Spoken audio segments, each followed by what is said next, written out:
Ce chiffre à présent qui concerne l'IFI, l'impôt sur la fortune immobilière. L'État a engrangé en 2020 1,56 milliard d'euros.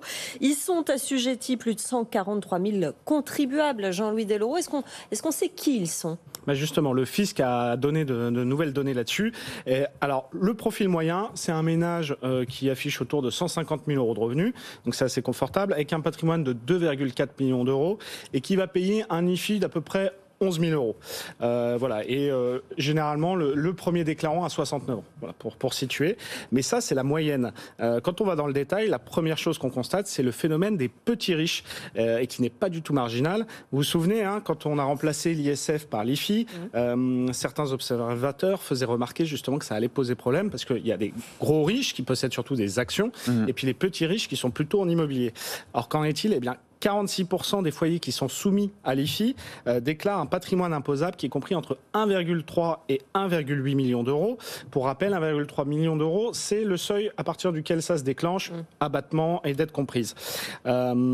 Ils sont donc juste au-dessus du seuil pour payer, donc ça c'est quand même 46%.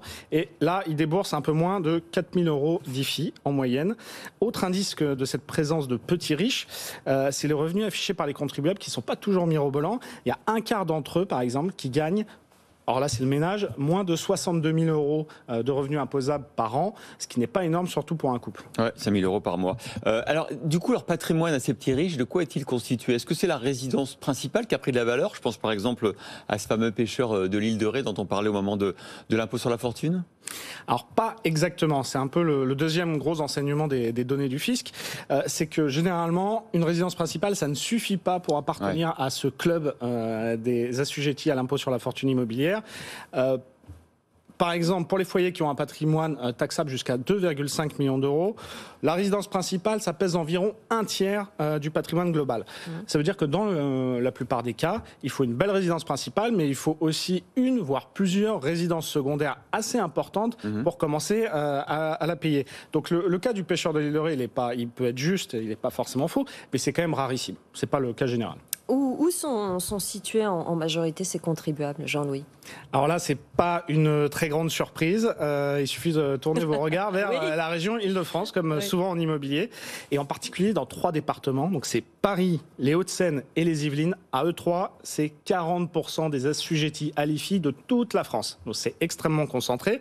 C'est un symbole aussi qui a eu une envolée des prix en Île-de-France et un écart qui s'est creusé avec d'autres régions.